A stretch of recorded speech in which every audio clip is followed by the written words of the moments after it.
Hey guys, Spencer here. We're going to do a quick review, kind of demo, talk through everything you need to know if you're looking at the HeatStorm HS1000, and we'll try to do it as fast as we can. So a couple things to note. This is a wall-mounted heater. I've got it sitting here right now so I can show you everything, but it does come with screws, and you will just put 4 screws in the wall, and then if you look on the back of the heater, there's attachments where you'll just hang it on those screws.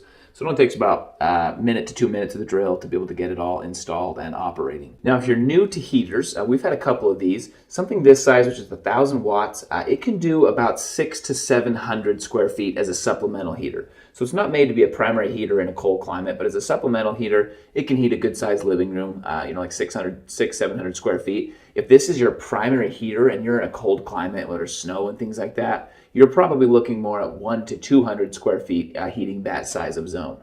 Let me go over the reasons that we really like this heater. The first one is it's great if you've got tenants or an Airbnb or something like that. There's so many different ways to control it. So you can see I can control it directly on the touch screen on the unit. It also comes with a remote where I can control everything from there, or it actually connects to Wi-Fi, and I can do this from wherever I'm at on the planet. As long as I have Wi-Fi access, I can mess with the heater as well. The second reason I really like it is it actually has a tip control.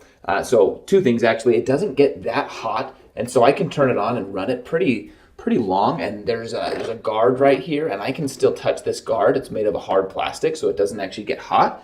And so I can touch pretty much anywhere on the heater while it's running and still not get burned. Obviously, that's great if you've got kids or something like that. And then it also has a tip over shut-off switch. So I've actually tested this. If I tip it over for any amount of time like this and just leave it there for a few seconds, you'll see it'll automatically show an error because it knows it's been tipped over, and it'll shut off the heater as a safety measure.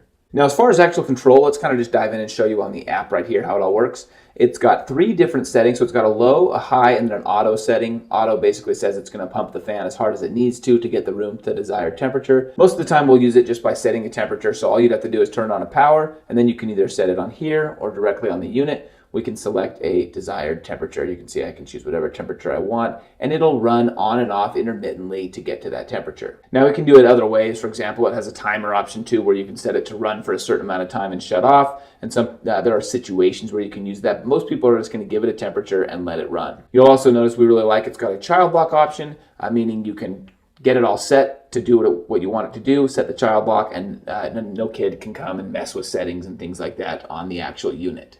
So I'm going to turn it on real quick just so you can see how loud it is. It's actually very, very quiet on both fan settings.